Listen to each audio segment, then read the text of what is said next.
Assalamualaikum students, my name is Muhammad Asim Shkil and I am here to teach you grade 9th physics. Chapter 2 kinematics terms associated with motion. तो आइए start करते हैं आज का lecture. The chapter number 2 kinematics and the topic is 2.4 terms associated with motion. Means that motion के साथ कौन कौन सी टर्म्स जो हैं वो रिलेट करती हैं, आज हमने उनको स्टडी करना है. अब अगर मोशन की बात करें तो कोई ना कोई बॉडी जो मोशन में होगी वो मींस दैट हरकत में है. जब वो हरकत में है तो उसकी कोई ना कोई पोजीशन भी होगी. जब वो मोशन में है तो उसकी पोजीशन भी चेंज हो रही होगी. इसी लिहाज से वो कोई ना कोई डिस्टेंस डिस्प्लेसमेंट कवर कर रही होगी, वो बॉडी जो मोशन में होगी.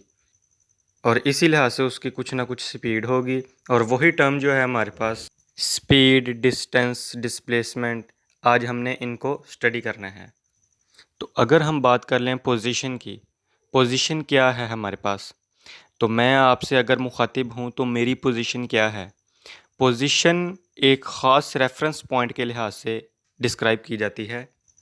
लेट्स सपोज अगर मैं आपसे कहूँ कि आपका स्कूल, आपकी यूनिवर्सिटी, आपका घर किस पोजीशन पर लोकेट करता है, तो आप कहेंगे इस पोजीशन है, या फिर आप ये कह सकते हैं कि वो इस पोजीशन पर है. क्लियर? आप अपने स्कूल या यूनिवर्सिटी की पोजीशन को डिस्क्राइब कर रहे हैं किस लिहाज से, जहाँ पर आपकी लोकेशन है. तो स्टूडेंट्स वो आपका रेफरेंस पॉइंट होगा जहाँ से आप किसी भी पोजीशन को डिस्क्राइब करेंगे, स्टडी करेंगे, उसके बारे में किसी को बताएंगे. वो आपका रेफरेंस पॉइंट कहलाएगा जहाँ पर आप लोकेट करेंगे. क्लियर? सो चलिए स्टूडेंट्स पोजीशन को स्टडी करते हैं. The term position describes the location of a place और a point with respect to some reference point that is called origin. Means that अगर आप किसी भी लोकेशन या प्लेस या पॉइंट या किसी भी जगह को डिस्कस करते हैं किसी न किसी रेफरेंस पॉइंट के लिहाज से, उसको हम पोजीशन बोलते हैं. और वही जो हमारे पास रेफरेंस पॉइंट होगा उसको हम कहेंगे ओरिजिन. क्लियर? तो लेट्स सपोज एक एग्जांपल को स्टडी करते हैं. हमारे पास एक स्कूल सिस्टम है जिसको मैंने एस से ज़ाहिर किया है.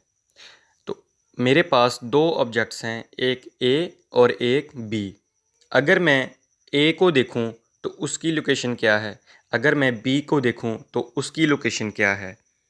तो अब अगर मैं ए से पूछूं कि उसके स्कूल की पोजीशन, उसके स्कूल की लोकेशन, उसके स्कूल का पॉइंट कहाँ पर है, तो वो कहेगा, तो वो एक एरो के ज़रिए अपनी डायरेक्शन को डिस्क्राइब कर देगा. Means that a to school. इसी तरह हम अगर बी की बात कर लें, सिमिलरली बी से पूछा जाए कि उसका स्कूल किस डायरेक्शन में है, तो वो भी हमें अपने एरो के ज़रिए बताएगा कि मेरा स्कूल की डायरेक्शन इस तरफ है. तो इसी तरह स्टूडेंट्स हम अगर देख लें तो डायरेक्शन ही टोटली चेंज हो गई, पॉइंट ही टोटली चेंज हो गया. किस लिहाज से? ऑब्जेक्ट ए के लिहाज से और ऑब्जेक्ट बी के लिहाज से, क्योंकि उनके रेफरेंस पॉइंट डिफरेंट हैं. इसी तरह हमारे पास ए और बी जो हैं वो हमारे पास ओरिजिन कहलाएंगे, और वो हमारे पास रेफरेंस पॉइंट हैं, और रेफरेंस पॉइंट चेंज करने से हमारे पास सारी की सारी लोकेशन, सारी की सारी पॉइंट ही चेंज हो जाते हैं. तो इसी तरह स्टूडेंट्स रेफरेंस पॉइंट हमारे पास बहुत ज़्यादा मानी खेज है कि किसी न किसी पोजीशन को डिस्क्राइब करने के लिए. क्लियर? तो चलिए स्टूडेंट्स नेक्स्ट डिस्कस करते हैं डिस्टेंस और डिस्प्लेसमेंट को. The length of a path between two points is called distance between those two points, whereas the displacement it is the shortest distance between two points which has magnitude and direction.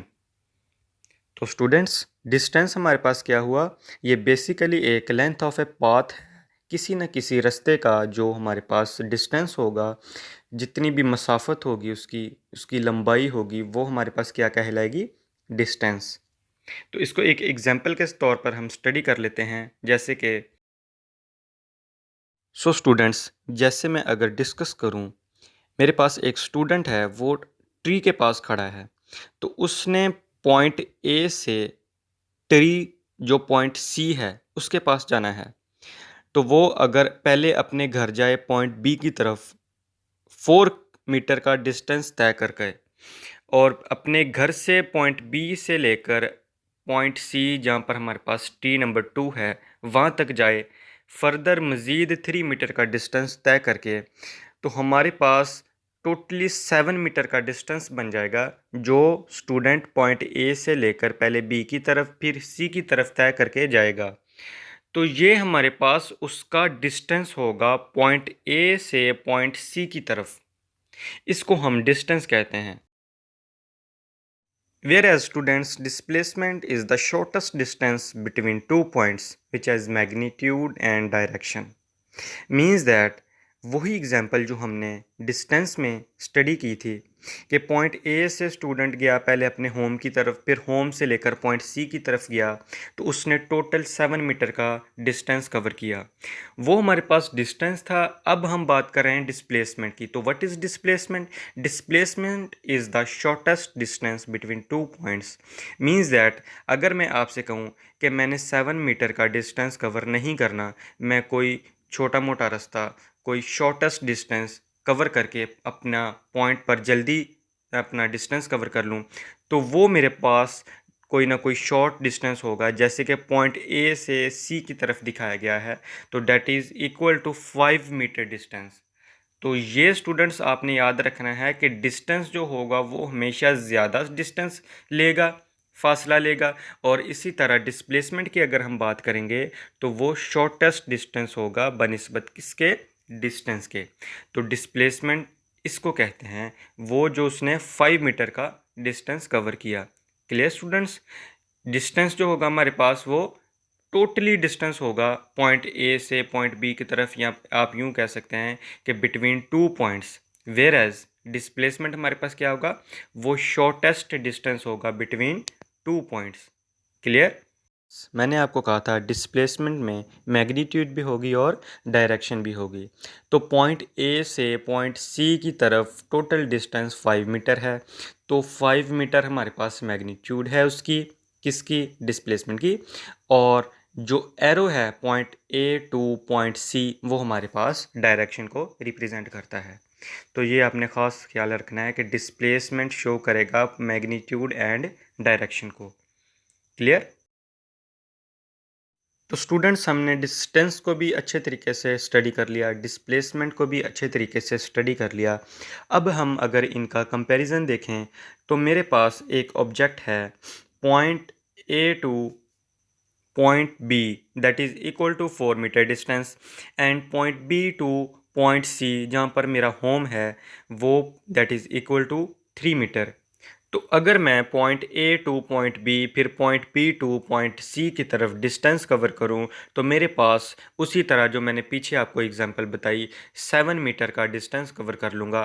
That is called distance. अगर मैं shortest distance की बात करूं, तो point A से point C की तरफ जो होगा वो मेरे पास शॉर्ट डिस्टेंस होगा, तो वो that is equal to 5 metre होगा। That is called displacement. तो इसी तरह ऊपर दिखाया गया है पिक्चर में, distance is equal to 4 metre plus 3 metre is equal to 7 metre, whereas displacement is equal to 5 metre. तो ये है हमारे पास कंपैरिजन बिटवीन या डिफरेंस बिटवीन डिस्टेंस और displacement. Clear students? So students, next article है हमारे पास speed. The distance covered by an object in a unit time is called its speed. Means that per unit time में कितना distance cover किया जा रहा है। कोई भी ऑब्जेक्ट, गाड़ी ले लें, बस ले लें, ट्रेन ले लें, एरोप्लेन ले लें, पर यूनिट टाइम में वो कितना डिस्टेंस कवर करती है, उसको हम क्या कहते हैं? स्पीड। अब ये जो हमारे पास पर यूनिट टाइम है या यूनिट टाइम है, ये हमारे पास 1 सेकेंड भी हो सकता है, 1 मिनट भी हो सकता है, 10 मिनट्स हो सकता है, 1 आवर भी हो सकता है, 1 ईयर भी हो सकता है, 2 ईयर भी हो सकता है, या डेज़ की लिहाज से, डेज़ की निस्बत से भी हो सकता है। पर यूनिट टाइम की बात कर रहा हूँ। दैट पर यूनिट टाइम में एक ऑब्जेक्ट कितना डिस्टेंस कवर करेगा उसको हम क्या कहते हैं, उसकी स्पीड। Clear students? तो इसी तरह अगर स्टूडेंट्स हम स्पीड का फार्मूला डिस्कस कर लें तो that is equal to distance covered by an object divided by its time. Means that speed को डिनोट किया जाता है v के साथ, डिस्टेंस को डिनोट किया जाता है s के साथ, और time that is equal to t। तो एक बात आपने याद रखनी है students, distance is always and always represented by capital S, whereas displacement is always and always represented by small d। ठीक, तो इसी तरह अगर मैं स्पीड का फार्मूला डिस्कस करूं that is equal to v is equal to s divided by t। तो इसी तरह अगर मैं डिस्टेंस को डिस्कस करूं तो हमारे पास s वन साइड पर रह जाएगा और t v के साथ मल्टीप्लाई हो जाएगा, that is s is equal to v multiply t। Students, unit of speed अब हमारे पास क्या होगा? Unit of speed is equal to v is equal to s divide by t। s हमारे पास क्या है? डिस्टेंस।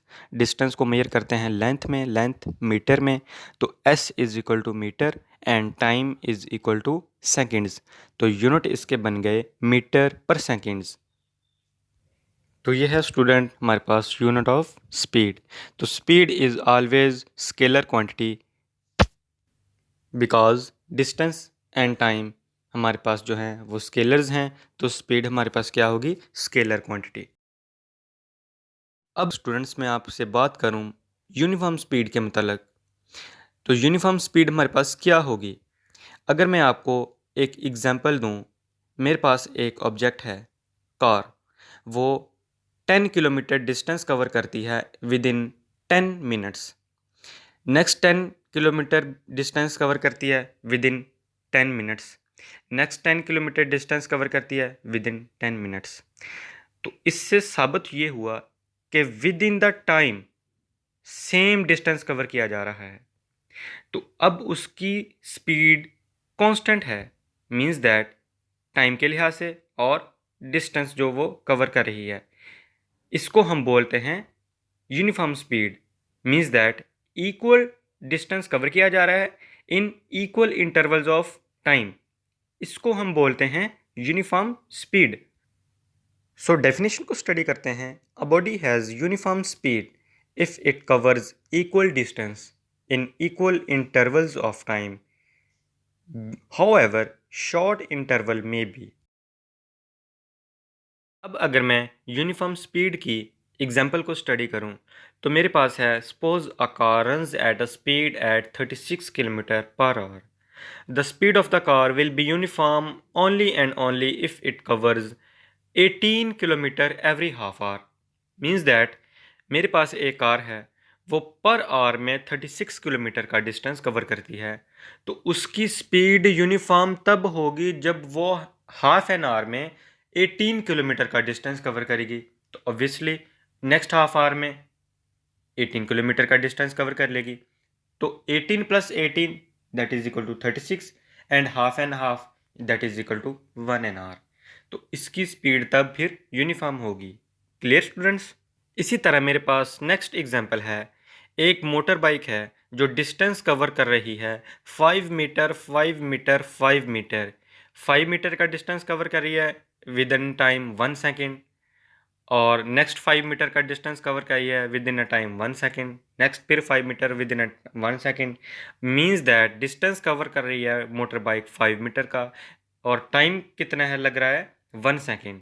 तो उसकी स्पीड फिर यूनिफॉर्म स्पीड होगी। Means that equal distance cover किया जा रहा है with in equal intervals of time, that is called uniform speed. तो आई होप स्टूडेंट्स आपको आज का लेक्चर अच्छे तरीके से समझ आ गया होगा। तो मैंने तो आई होप स्टूडेंट्स आपको आज का लेक्चर अच्छे तरीके से समझ आ गया होगा, क्लियर हो गया होगा कि मैंने सबसे पहले पोजीशन को डिस्क्राइब किया, फिर उसके रेफरेंस पॉइंट, फिर उसके ओरिजिन, फिर उसकी डिस्टेंस, डिस्प्लेसमेंट, फिर उनका कंपैरिजन बताया कि किस तरह ये होते हैं और किस तरह शॉर्टेस्ट डिस्टेंस होता है। फिर नेक्स्ट हमने स्टडी किया स्पीड, स्पीड का फार्मूला, स्पीड के यूनिट्स, फिर हमने एक स्पीड डिस्कस की जिसको हम बोलते हैं यूनिफॉर्म स्पीड। वो हमारे पास एवरेज नहीं होती, वो कांस्टेंट होती है। Means that equal intervals of time में जितना डिस्टेंस कवर किया जा रहा है in equal intervals of time के लिहाज से उसको हम बोलते हैं यूनिफॉर्म स्पीड। तो आज का लेक्चर अगर आपको कोई ना कोई डिफ़िकल्टी, कोई ना कोई प्रॉब्लम फील हो रही है तो आपने दोबारा फिर सुनना है। तो जितने अच्छे तरीके से आप सुनेंगे आपके कॉन्सेप्ट्स उतने अच्छे तरीके से क्लियर होंगे। थैंक यू स्टूडेंट्स, आपने हमारे साथ कोऑपरेट किया। तो मिलते हैं नेक्स्ट लेक्चर में। अपना बहुत सारा ख्याल रखिएगा। Take care. अल्लाह हाफिज़।